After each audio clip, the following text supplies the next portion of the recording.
l'amour de Dieu. Nous lirons dans la première épître de Jean, au chapitre 4. Il y a là un passage très intéressant sur l'amour de Dieu. Bien-aimés, aimons-nous les uns les autres, car l'amour est de Dieu. Retenons bien cela, l'amour est de Dieu. Et quiconque aime est né de Dieu et connaît Dieu. Celui qui n'aime pas n'a pas connu Dieu, car Dieu est amour. Deuxième grande déclaration, Dieu est amour. L'amour de Dieu a été manifesté envers nous en ce que Dieu a envoyé son Fils unique dans le monde afin que nous vivions par lui. Et au verset 16, « Et nous avons connu l'amour que Dieu a pour nous, et nous y avons cru. Dieu est amour, et celui qui demeure dans l'amour demeure en Dieu, et Dieu demeure en lui. » En somme, nous étudions ici l'amour dans le cadre de ce que nous avons appelé les attributs de Dieu, c'est-à-dire les grands caractères de la personne de Dieu. Mais nous sommes obligés d'apporter une petite rectification, petite qui est peut-être grande, pour dire que l'amour, tout comme l'esprit, définit la personne de Dieu.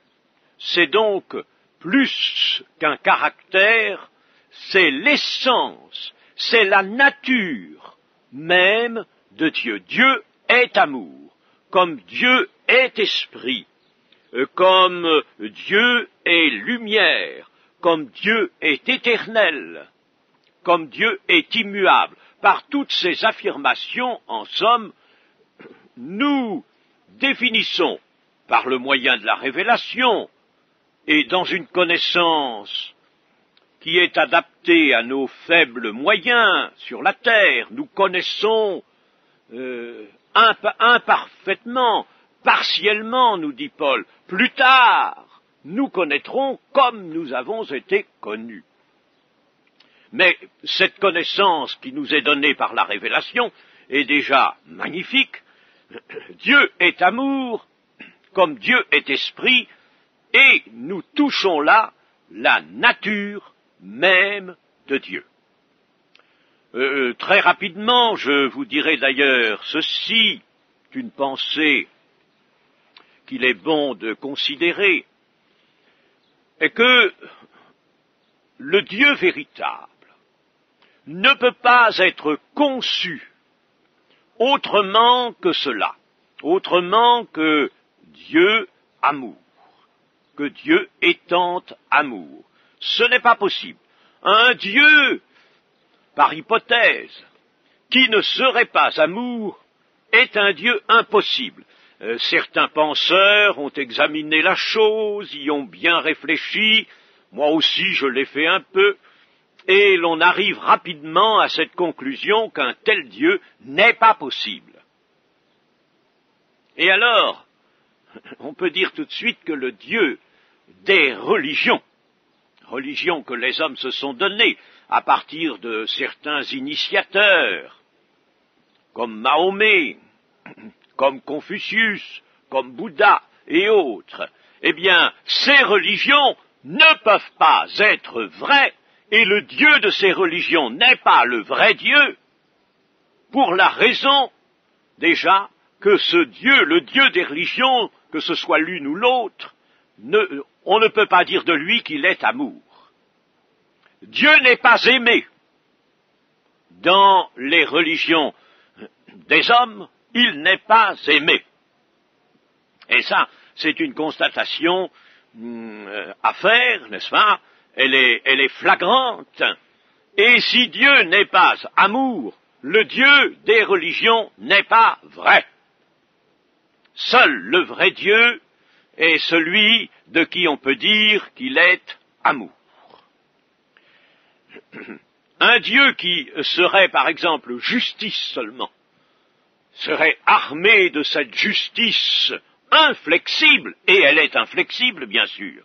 Et qui ne serait pas amour, mais serait un Dieu qui serait véritablement impossible à approcher. On ne pourrait pas l'approcher. Ce serait quelque chose de terrible. Ce serait alors simplement le Dieu dont nous parle un peu l'Épître aux Hébreux, le feu dévorant, un juge terrible.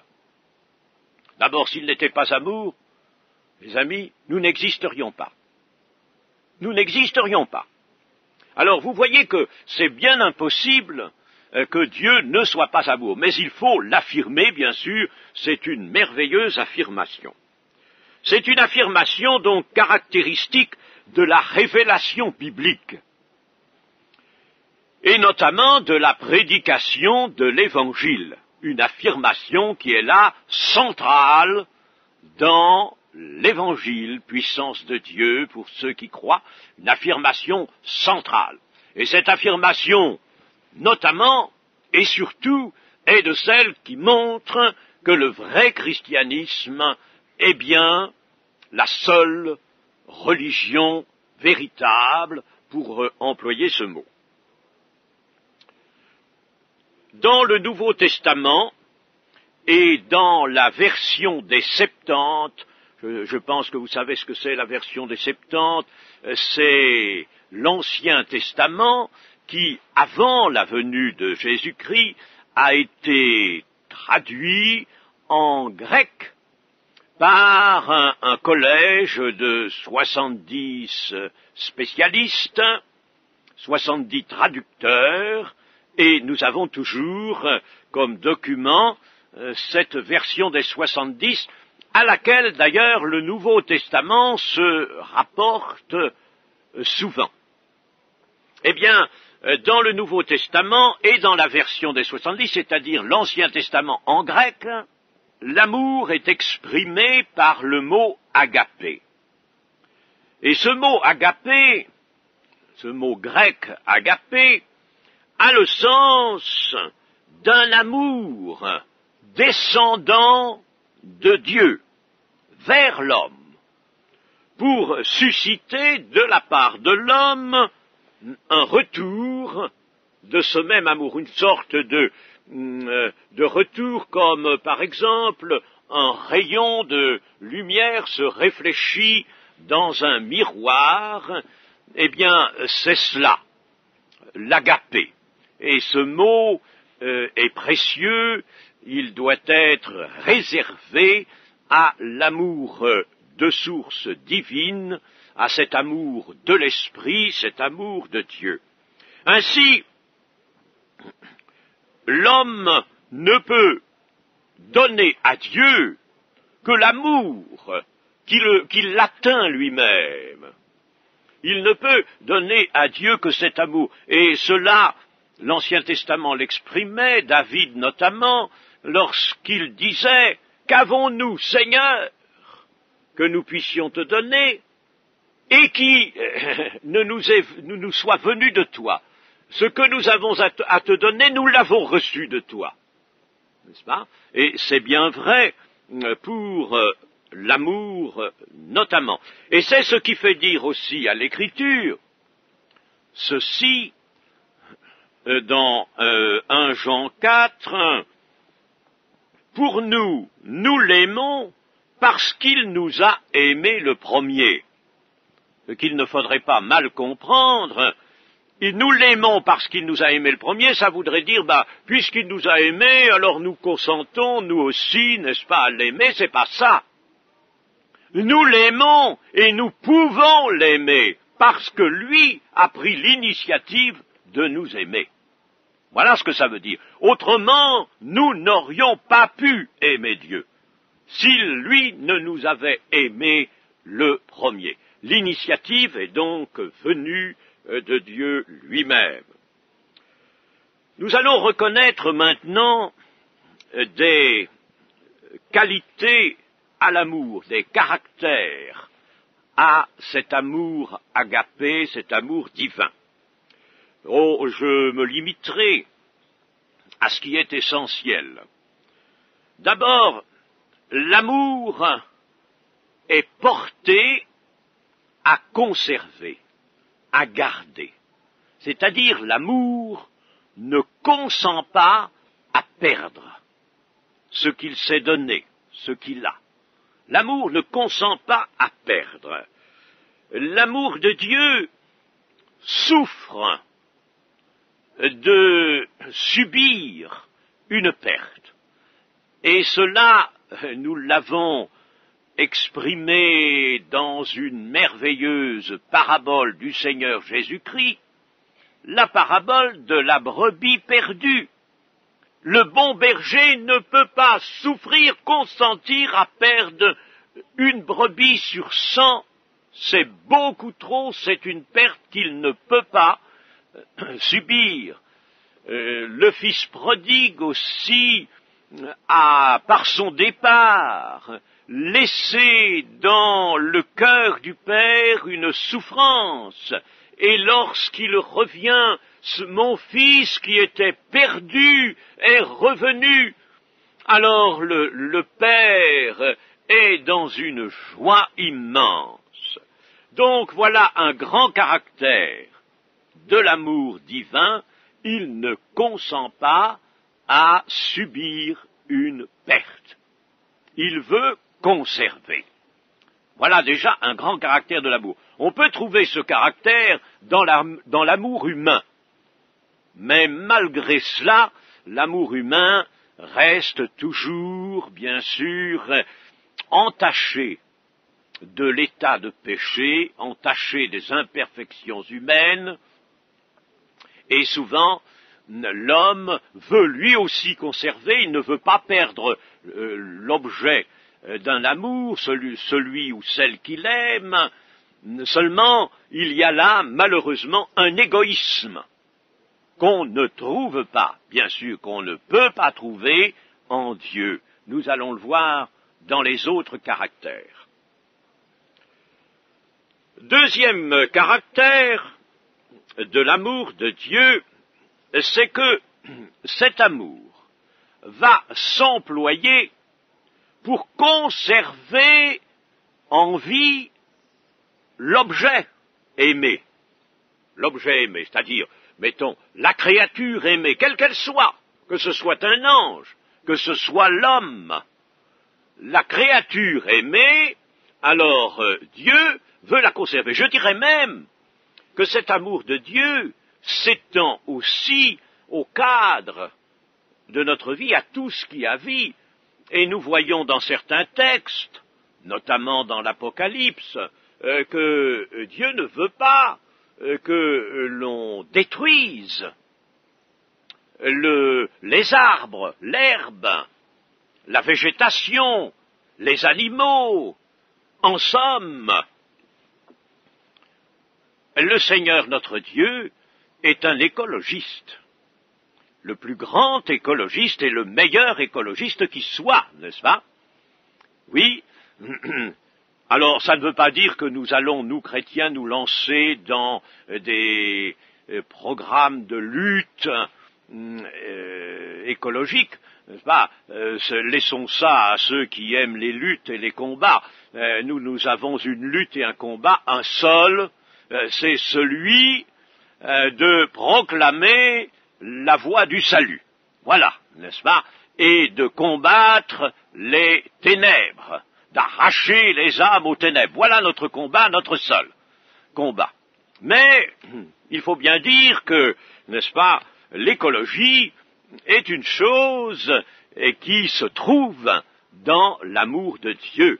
Ne fait pas de mal aux arbres et à l'herbe. Et puis, dans des prophètes, nous voyons que pour le temps du rétablissement de toute chose, de la palingénésia, c'est-à-dire du nouvel engendrement de cette terre, il y a une alliance prévue avec les animaux. Je ferai alliance avec les animaux. Voyez, n'est-ce pas, que même l'amour s'étend aux formes de la vie. Bien entendu, l'amour est bien plus à une activité, disons, tout à fait particulière, concernant les créatures qui sont à l'image de Dieu, qui étaient à l'origine à l'image de Dieu, comme nous le sommes, nous les hommes. Et cela, le Seigneur l'a traduit dans un de ses enseignements. Il nous a dit, par exemple, voyez, n'est-ce pas que Dieu prend soin des petits passereaux, des petits moineaux, mais vous valez bien plus qu'eux. Parce que, pourquoi? Mais parce que vous pouvez entrer dans une relation avec Dieu, une relation par le cœur. Vous pouvez être en relation directe avec Dieu, à travers Christ, bien sûr, tandis que cela n'est pas donné aux petits passereaux. Vous valez bien plus qu'eux. Cependant, le Seigneur nourrit les petits oiseaux, et le Seigneur est attentif à toutes les formes qu'il a données lui-même à la vie. Donc, l'amour veut conserver, il veut faire vivre de la vie véritable, de la vie heureuse, de la vie éternelle. Et pour cela, il veut ramener, évidemment, ces créatures à l'état de perfection, à l'état de parfaite obéissance à sa volonté qui détermine le bonheur. C'est la sainteté, vous le savez, qui est à la base du bonheur. La sainteté, donc l'obéissance à la volonté de Dieu, est à la base du bonheur et de l'éternité. Faire vivre de la vie véritable et heureuse. C'est pourquoi nous sommes obligés là de le signaler. L'amour, dont on parle tant de fractions aujourd'hui dans ce christianisme tellement diversifié, eh bien, cet amour dont on parle souvent et qui est allié, qui est conçu dans le sens de la compromission avec toutes sortes de choses qui se trouvent en dehors de la vérité, cet amour-là n'est pas l'agapé, n'est pas l'amour qui vient de Dieu. C'est encore un faux amour, un amour conçu par l'homme. Dire, par exemple, ceci, n'est-ce pas? Oh bien, nous nous aimons, il faut être amour. Combien de fois maintenant n'entend-on pas cette réflexion-là? Ah, il faut, vous comprenez, être amour. Alors, il faut être amour, on nous dira aussi, il faut se faire tout à tous. C'est-à-dire qu'il faut accepter ceux qui n'acceptent pas la vérité, qui ne se tiennent pas dans la lumière, et qui veulent conserver, par exemple, des faux dogmes, des hérésies, toutes sortes de choses qui heurtent la vérité et qui sont dans les pratiques idolâtres, dans des pratiques qui utilisent des intermédiaires imaginés par l'homme, voulus par l'homme, ce qui est en horreur à Dieu. Et alors, ces gens-là, s'ils voulaient se départir, s'ils voulaient se repentir, s'ils voulaient abandonner ces pratiques, du fait précisément de l'Évangile, et s'ils laissaient la parole de l'Évangile d'abord les purifier, agir en eux, nous dirions, mais gloire à Dieu qu'ils viennent au milieu de nous, que nous sommes un avec eux. Mais s'ils ne veulent pas, et s'ils veulent conserver ces pratiques, et si nous les laissons dans ces pratiques, nous les encourageons même à rester dans le catholicisme, par exemple, le système romain, si nous les encourageons, et si nous disons, mais laissez-les, nous sommes avec eux, nous allons prier avec eux, nous allons tout faire avec eux parce qu'il faut être amour. Ne regardons pas l'étiquette qu'ils ont, ne regardons pas la religion qu'ils professent. Non, nous sommes amour, nous sommes un. Chers amis, c'est quelque chose de honteux, de faux, que d'affirmer, à cause de l'amour, nous faisons cela, nous faisons une chose qui est précisément contraire à l'amour. L'amour veut avant tout sauver, et l'amour veut purifier par le sang de Jésus. L'amour veut amener toute âme à la croix.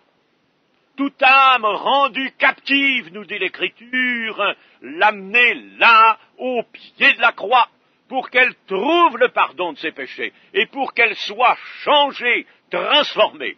Voilà l'amour. Et l'amour ne peut faire que cela. Bien sûr, l'amour ne va pas employer des rigueurs pour faire cela, n'est-ce pas? Il ne va pas employer des rigueurs. L'amour va pouvoir employer même toutes les douceurs. Mais l'amour va se laisser conduire, inspiré par le Saint-Esprit, pour agir sur ceux qui n'appartiennent pas encore à Christ, afin qu'ils viennent dans la maison de Dieu après s'être repentis vraiment. Voilà l'amour. L'amour sauve, l'amour veut sauver, l'amour veut amener à la vie par Jésus-Christ, et l'amour ne fait que cela sur la terre, car il n'y a que cela à faire vis-à-vis du monde. Dieu a tant aimé le monde qu'il a donné son Fils, afin que quiconque croit en lui, c'est-à-dire s'attache à lui, quiconque devienne un avec lui, ne périsse point, mais qu'il ait la vie éternelle. Voilà l'amour de Dieu. L'amour de Dieu est donc l'amour qui s'emploie exclusivement, et nous allons voir l'amour de Dieu dans l'Église, qui s'emploie exclusivement à conserver les créatures dans la vie, à les amener à la vie. Et tout ce qui n'amène pas à la vie, à travers Jésus-Christ et par le chemin, le seul chemin, nous disons, n'est-ce pas, Jésus, un seul chemin. Ah, nous aimons ça, cette image, n'est-ce pas, le doigt levé vers le ciel, Jésus, seul chemin. Mais oui, bien sûr, seul chemin, mais attention, sur ce chemin-là, il y a la croix, et s'il y a la croix, il y a la mort avec Christ, pour une résurrection avec Christ. Et c'est ça le chemin. Le chemin, ce n'est pas un chemin de sentimentalité, un chemin de bonhomie, un chemin d'alliance fraternelle, factice. C'est un chemin où il y a la croix. Et la croix appelle l'homme à se repentir, à mourir, par la vertu précisément de la crucifixion de Christ, à mourir à lui-même pour ressusciter à lui-même. Voilà l'amour de Dieu. Et chers amis, prenez bien garde, ayez du discernement. L'amour de Dieu, rappelez-le-vous, Jean 3,16, on cite souvent cela, Dieu a tant aimé le monde et c'est pourquoi il a donné son Fils, comme une victime, comme une victime. Et troisième caractère, grand caractère de l'amour divin, c'est que l'amour divin contient en lui-même le désir d'élever jusqu'à soi. Dieu, en raison de son amour, par l'action de son amour, et c'est dans son amour cela, veut élever jusqu'à lui. Il ne veut pas laisser sa créature très loin en dessous de lui, et elle est vraiment très inférieure, n'est-ce pas? De combien inférieure, nous dit un psaume. Mais Dieu veut élever jusqu'à lui. Je vous rappellerai simplement ces choses. Quiconque s'abaisse sera élevé. Quiconque s'abaisse, c'est-à-dire quiconque s'humilie. Et dans un autre passage, au début de l'évangile de Luc, nous avons ceci: Dieu a élevé les humbles, élevé. D'abord, Dieu, vous savez, s'est abaissé en Jésus-Christ, et Jésus-Christ, devenu homme, il l'a élevé, élevé très haut, élevé, élevé. Et cela, c'est pour nous élever, nous aussi, hommes. Mais il ne faut pas s'élever soi-même. Soi-même, il faut s'abaisser. Et l'élévation, c'est Dieu qui l'a fait. Humiliez-vous devant le Seigneur, nous dit Jacques, humiliez-vous, et il vous élèvera. Dans le psaume 27, David peut dire ceci, l'Éternel m'élève sur un rocher. Il m'élève sur un rocher. Là, un rocher, c'est quelque chose d'inébranlable, de très solide et de très élevé. Il m'élève sur un rocher. Dans le prophète Ésaïe, nous voyons quelque chose qui est magnifique, c'est que Dieu se propose de donner aux hommes et aux femmes, aux êtres humains, des noms préférables à des fils et à des filles. Des noms au-dessus de ces noms qui sont déjà, ces désignations qui sont déjà très belles, fils et filles. Eh bien, là, le prophète nous révèle que le Seigneur veut donner des noms plus élevés encore, c'est-à-dire des situations plus élevées encore. Et puis enfin, là où nous voyons l'élévation, que l'amour n'a de cesse de vouloir réaliser, c'est dans l'Apocalypse 3, je ne relirai que deux petits passages, au chapitre 3, verset 12. Celui qui vaincra, je ferai de lui une colonne dans le temple de mon Dieu. C'est Jésus qui parle. Et il n'en sortira plus. J'écrirai sur lui le nom de mon Dieu et le nom de la ville de mon Dieu, de la nouvelle Jérusalem, qui descend du ciel d'auprès de mon Dieu, et mon nom nouveau. Vous vous rendez compte déjà de cette élévation, de cet honneur, appelons cela, n'est-ce pas, avec un terme humain, de ce grand honneur, celui qui sera victorieux par la victoire de Jésus sur le péché, sur les ténèbres. Alors, il sera une colonne dans le temple de Dieu, c'est-à-dire une colonne qui aura sa place dans le temple éternellement. Une colonne. Non, il sera pas simplement une petite figurine dans le temple, mais une colonne. Il supportera le temple de Dieu et il n'en sortira plus. Il est dans le temple de Dieu à toujours. Et puis alors, sur lui, il y a le nom de Dieu. Avoir sur soi le nom de Dieu. Imaginez-vous cela. Si maintenant nous avions sur le front, là, n'est-ce pas, Yahvé. Et attention, déjà, il y aura un commencement d'exécution dans le cours du millénium. Il y aura sur même les clochettes des chevaux, sainteté à l'Éternel. Mais là, n'est-ce pas, Yahvé, le nom de Dieu sera gravé éternellement. Et puis, le nom de la ville de Dieu, la nouvelle Jérusalem, la Jérusalem d'en haut, comme nous disons. Et puis, un troisième nom, le nom nouveau de Jésus-Christ. Alors, pour porter de tels noms, mes amis, n'oubliez pas que dans la Bible, le nom, c'est la personne. Il y a donc, là, ça signifie qu'il y a une empreinte de la personne de Dieu, de la personne de Jésus-Christ, une empreinte de ce qu'est aussi la ville de Dieu, la cité de Dieu. Et puis si nous allons au verset 21, il y a encore autre chose.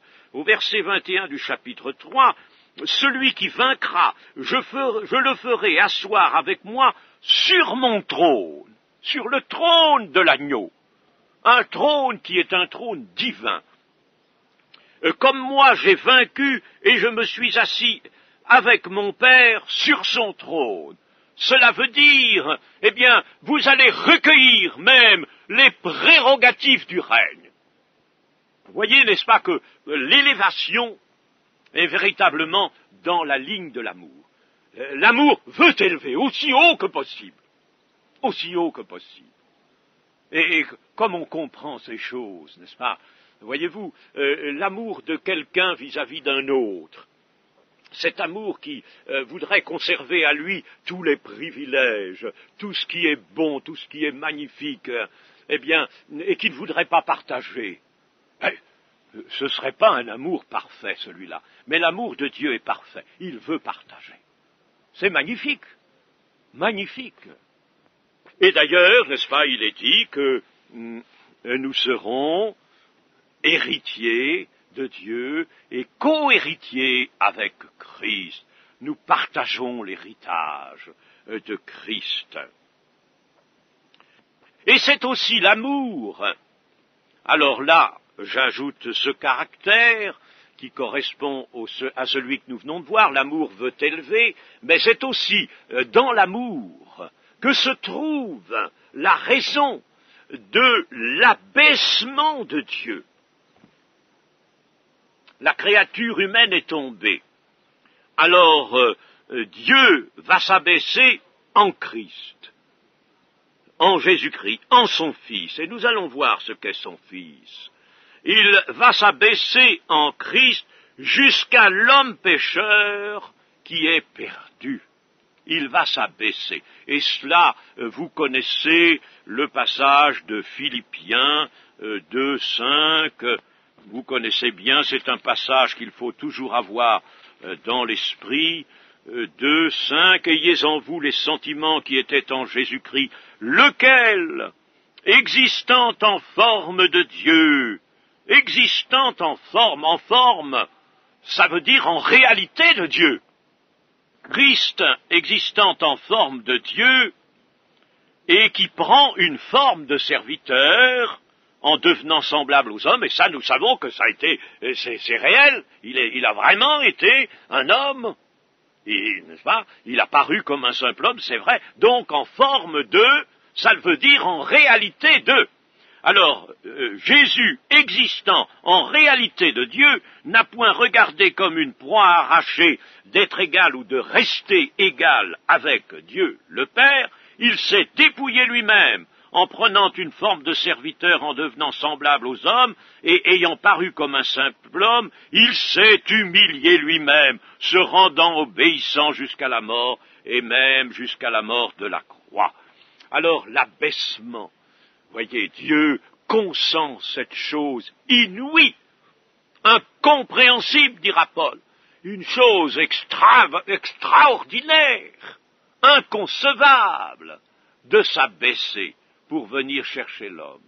Alors, chers amis, laissez-moi ici dire un mot des conséquences de cela. Si nous y pensions à cet abaissement, si nous pensions à cette élévation extraordinaire que Dieu a en vue pour nous, ne serions-nous pas peut-être plus fidèles? Ne serions-nous pas plus soumis à Dieu? N'éviterions-nous pas toutes ces chutes peut-être, tous ces écarts, toutes ces offenses que nous infligeons, hélas, à notre Dieu? Voyez-vous, l'amour doit nous amener à la perfection. Le royaume de Dieu vers lequel Dieu dirige ses élus est le royaume de son amour. Royaume promis à ceux qui l'aiment, nous dit Jacques. Nous avons dans l'évangile de Jean une affirmation réitérée selon laquelle le Père aime le Fils. Dans Jean 3:35, d'abord, le Père aime le Fils et il a remis toutes choses entre ses mains. Le Père aime le Fils. Considérons cela dans le chapitre 5 et au verset 20. Car le Père aime le Fils et lui montre tout ce qu'il fait. Dans le chapitre 10 et le verset 17. Le Père m'aime, parce que je donne ma vie afin de la reprendre. Dans le chapitre 15, comme le Père m'a aimé, je vous ai aussi aimé, demeurez dans mon amour, comme le Père m'a aimé.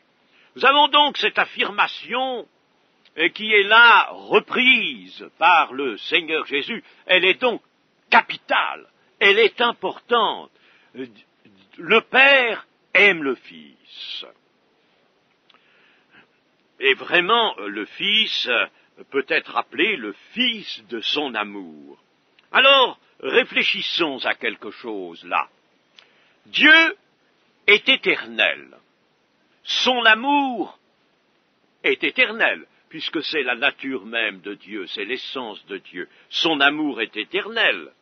Cela est dit. C'est-à-dire que Dieu n'a pas de commencement, son amour n'a pas de commencement, mais avant que le monde ne soit créé, avant ses œuvres les plus anciennes, alors qu'il n'y avait rien, sur quoi l'amour de Dieu pouvait-il se porter? L'amour a besoin d'un objet, a besoin de quelqu'un pour se porter sur ce quelqu'un, parce que s'il n'y a personne, eh bien, l'amour ne peut pas s'exercer, ne peut pas, n'est-ce pas, se manifester. L'amour est une nécessité de la personne de Dieu. Et alors il fallait un objet de cet amour avant que le monde ne soit créé. Il fallait donc qu'il y ait en Dieu lui-même un objet de son amour, c'est-à-dire une multiplicité de personnes dans la divinité. Et l'éternel objet de l'amour de Dieu est le Fils éternel. Le Fils de son amour, le Fils éternel. C'est pourquoi cette affirmation, le Père aime le Fils, ou le Père m'aime, est fondamentale, parce que ça nous fait remonter avant la création du monde. Cela nous fait remonter, si l'on peut dire, tout au fond de l'éternité, l'éternité qui n'a pas de fond, naturellement, mais cela nous fait remonter au jour de l'éternité, pour nous exprimer avec la Bible, et là nous voyons que l'amour du Père s'exerçait sur le Fils, et que c'est cela qui fait que, quand le temps est arrivé, Dieu sauve le monde des hommes, et ce salut provient de cet amour du Père pour le Fils et du Fils pour le Père. C'est la base, mes amis, c'est ce que Jésus nous explique bien dans ce chapitre 15 de Jean notamment, c'est la base même de l'œuvre de rédemption, de l'œuvre du salut, c'est la base de tout. Le Père aime le Fils. Et en disant cela, en disant que le Fils éternel est l'objet éternel de l'amour du Dieu qui est lui-même éternel, nous disons que Christ a en effet éternellement préexisté à son incarnation, à sa venue dans le monde comme en forme d'homme. Il a préexisté. Là, ça suffit, cela, n'est-ce pas, déjà, pour établir la préexistence de Jésus-Christ en tant que Fils éternel, en tant que parole de Dieu. Alors, vous voyez comme c'est grand, jusqu'où ça remonte. Et j'en reviens toujours à cela, les Éphésiens nous disent que Dieu nous a élus dès avant la fondation du monde. Ben bien sûr, parce que c'était là, dans le fait de l'amour du Père pour le Fils et du Fils pour le Père, c'était là, en somme, qu'était la substance, l'origine de ce grand dessein de Dieu de nous sauver. C'est magnifique. Et nous arrivons aussi à quelque chose qu'il nous faut considérer dans la première épître aux Corinthiens, au chapitre 13. Chapitre 13 et verset 8. Alors malheureusement, il y a ce mot charité qui vient du latin caritas, et avec caritas, on a cru dans la version en latin, la Vulgate, on a cru pouvoir traduire agapé, ce qui était satisfaisant pendant un temps, oui. Mais en réalité, maintenant, il faut revenir, et les versions nouvelles le font, revenir à l'amour. Il ne s'agit pas de charité là-dedans, telle que nous la concevons maintenant, il s'agit d'amour. Alors, l'amour ne périt jamais. L'amour est impérissable. D'ailleurs, dans le verset 13 du même chapitre, maintenant donc ces trois choses demeurent, la foi, l'espérance, la charité, c'est-à-dire l'amour, mais la plus grande de ces choses, c'est l'amour. La plus grande de ces choses, c'est l'amour. Les dons spirituels prendront fin. Quand l'Église ne sera plus sur la terre, n'a plus besoin des dons spirituels. Les dons spirituels prendront fin, mais l'amour, lui, ne périt jamais. Il subsiste toujours. C'est-à-dire qu'il ne cesse jamais, parce qu'il est l'essence même de la vie véritable. Il est l'essence de la vie. Il ne peut pas y avoir de vie véritable sans l'amour. C'est encore pourquoi, n'est-ce pas, la rédemption remonte à ce grand fait que le Père aime le Fils et le Fils aime le Père. Comme Jésus le souligne tant, n'est-ce pas, le Père aime le Fils, c'est pourquoi. Là, nous voyons que l'amour est l'essence de la vie véritable qui est puisée en Dieu. En Dieu, la vie éternelle est puisée. C'est en Dieu qu'est la vie, il est source de la vie, et Jésus-Christ apparaît ayant lui aussi la source de la vie pour nous la communiquer, et la vie véritable qui est éternelle ne peut pas se concevoir sans l'amour. La vie et l'amour sont liés. L'amour chez l'homme sauvé atteindra à la perfection. Dans les Colossiens, nous avons un verset, au chapitre 3, verset 14, l'amour est le lien de la perfection. L'amour est le seul lien qui soit nécessaire et qui subsiste dans l'état de perfection qui existera dans le royaume de Dieu. Actuellement dans l'Église, notre amour pour Dieu n'atteint pas, malheureusement, la perfection encore, et la différence entre l'amour que nous avons maintenant, nous membres de l'Église, l'amour que nous avons pour Dieu, la différence de cet amour avec l'amour futur, l'amour dans sa perfection future dans le royaume de Dieu, la différence, c'est une question de perfection. Pour l'instant, notre amour n'atteint pas la perfection, alors que dans le royaume de Dieu, l'amour atteindra la perfection. Mais, cet amour que nous avons maintenant dans l'Église, les membres de l'Église, à l'égard de Dieu, cet amour est de même nature que l'amour parfait que nous connaîtrons dans le royaume de Dieu. C'est la même nature. Ce n'est pas un autre amour, c'est celui-là. C'est l'agapé.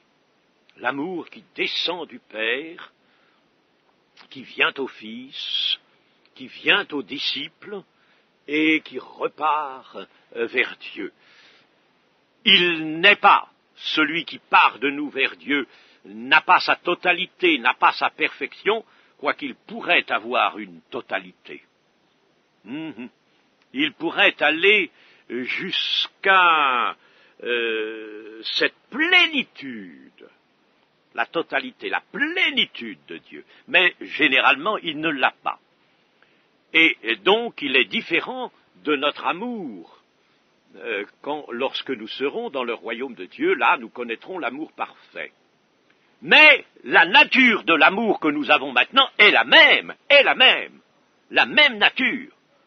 Alors, c'est pourquoi, mes amis, vous voyez, je me gendarme, je me sens soulevé par une indignation, n'est-ce pas, quand je vois que, avec l'amour qui doit s'exercer dans l'Église, entre les uns et les autres, l'amour fraternel qui est l'amour de Dieu, eh bien, quand on en fait, n'est-ce pas, une caricature, comme je le disais tout à l'heure.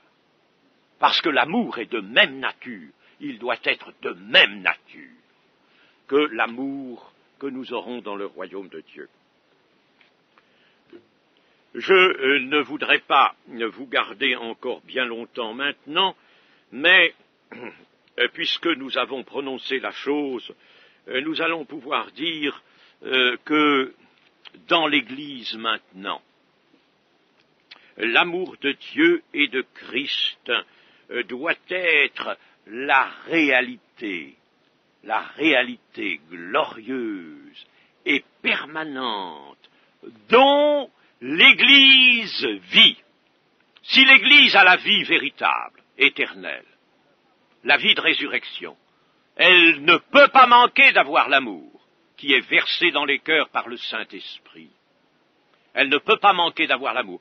Il n'atteint pas sa perfection, sans doute, mais elle a cet amour qui est de nature agapé, l'amour divin. Et je voudrais vous lire dans Éphésiens chapitre 3 ce beau passage de 14 à 21, chapitre 3 des Éphésiens, verset 14. « À cause de cela, je fléchis les genoux devant le Père, duquel tire son nom toute famille dans les cieux et sur la terre, afin qu'il vous donne, selon la richesse de sa gloire, d'être puissamment fortifié par son esprit dans l'homme intérieur, en sorte que Christ habite dans vos cœurs, par la foi, afin qu'étant enracinés et fondés dans l'amour, vous puissiez comprendre avec tous les saints quelle est la largeur, la longueur, la profondeur et la hauteur, et connaître l'amour de Christ, qui surpasse toute connaissance, en sorte que vous soyez remplis jusqu'à toute la plénitude de Dieu. Oh! Si donc l'amour vraiment se complète, si je puis dire, ou se évolue en nous vers la perfection, il est déjà de la bonne nature, mais qu'il évolue vers sa totalité, vers la perfection, nous arrivons à la plénitude de Dieu, c'est-à-dire à la plénitude du royaume de Dieu, plénitude que nous aurons, que nous toucherons, dans laquelle nous vivrons dans le royaume de Dieu, atteindre la plénitude. L'amour est donc la base de toute vie chrétienne, en même temps que l'amour est le but et l'accomplissement, la consommation de l'Église, de la vie de l'Église, n'est-ce pas? La vie de l'Église va aboutir au royaume de Dieu. Et là, n'est-ce pas, tout va être consommé, c'est-à-dire pleinement réalisé. Et le but, donc, c'est l'amour, puisque dans le royaume de Dieu, n'est-ce pas, l'amour tient la place centrale et l'amour amène la plénitude de Dieu. Les membres de l'Église peuvent donc atteindre par l'amour toute la plénitude de Dieu. Nous le pouvons. Ce n'est pas une affaire de connaissance, puisque la connaissance restera toujours, tant que nous sommes sur la terre, limitée, mais c'est une question d'amour. Sans même que nous arrivions à une connaissance pleine et entière, nous arriverons cependant à connaître l'amour, à comprendre, à connaître l'amour, et cela nous conduit à la plénitude de Dieu. Ce qui est différent de la plénitude du Saint-Esprit, n'est-ce pas? Plénitude du Saint-Esprit, c'est à l'orée de la vie chrétienne. Ça doit être au commencement de la vie chrétienne. Et puis, la plénitude de Dieu, c'est au contraire le grand but vers lequel nous nous avançons. La révélation de l'amour du Père, donc la révélation que nous donnent les Écritures de l'amour du Père, ne peut pas subsister par elle-même. C'est-à-dire, elle ne peut pas subsister dans les mots seulement, dans les mots qui la traduisent. Et cette révélation de l'amour du Père reste attaché à la personne du Fils éternel. Si nous voulons avoir la révélation, c'est ce que nous dit ici, n'est-ce pas? Il faut que Christ habite dans vos cœurs par la foi, vraiment, qu'il y habite bien, afin qu'étant enraciné et fondé dans l'amour, si Christ habite, vous serez alors. Mais si Christ n'habite pas, ou n'habite que incomplètement, alors vous ne serez pas enraciné et fondé dans l'amour. Vous n'aurez pas beaucoup de l'amour divin, de l'agapé. Il faut que vous ayez Christ, pleinement. Voyez-vous? Oh, méditez bien cela, mes chers amis. Sorte que Christ habite dans vos cœurs par la foi, afin qu'étant enraciné, fondé dans l'amour, vous puissiez comprendre avec tous les saints, alors l'immensité de l'amour de Dieu, connaître l'amour de Christ, qui surpasse toute connaissance, la connaissance que nous pouvons même avoir par les Écritures. Nous dépassons cela en réalisation. Nous le dépassons en réalisation. Nous ne le dépassons pas en connaissance. Nous sommes limités, et Dieu le veut ainsi, et à cause de notre présence sur la terre, à cause du fait que nous sommes toujours dans cette tente, dans ce corps, enfin la connaissance est limitée. Mais l'amour, lui, non. L'amour n'est pas limité. La réalisation de l'amour n'est pas limitée. Même si ça va au-delà de toute connaissance possible, de toute connaissance apprise. Parce que l'amour peut nous conduire dès maintenant jusqu'à la plénitude de Dieu. Bien sûr, cet amour reste attaché, ou la révélation de l'amour reste attachée à la personne du Fils éternel, et donc à l'action actuelle et constante du Christ en nous, par le Saint-Esprit, bien sûr. Cette révélation de l'amour est liée à la rédemption, et elle est individuelle, comme la foi, l'exercice de la foi lui-même est individuel. L'amour révélé n'est pas un amour sentimental, un amour affectif, mais au-dessus de tout, il se traduit en obéissance de la part du disciple. Il se traduit par le fait que le disciple veille à avoir, désire avoir une conscience pure et sanctifiée. Et cette conscience pure et sanctifiée peut seule recevoir le puissant don de l'amour par excellence, car Paul a fait un don par excellence. Je vais vous montrer, moi, une voie par excellence, ou un don par excellence, l'amour, puisse recevoir ce don par excellence et atteindre à la perfection, c'est-à-dire atteindre à la plénitude de Dieu. Voilà, mes amis, ce que fait l'amour, qui veut conserver d'abord, qui veut ensuite élever jusqu'à soi. Et déjà maintenant, Dieu a hâte, il a hâte de nous élever, et c'est pourquoi il nous donne accès, comme nous venons de le voir, à la plénitude de Dieu. Il a hâte, Dieu est pressé. Il patiente parce qu'il ne veut qu'aucun ne périsse, mais il a hâte de cela, de nous voir accéder à la vie abondante, à la plénitude de Dieu. Et déjà, il a ouvert l'accès à cette plénitude de Dieu par l'Esprit, par son Fils, si vraiment son Fils habite bien dans notre cœur. Que le Seigneur le permette. Amen.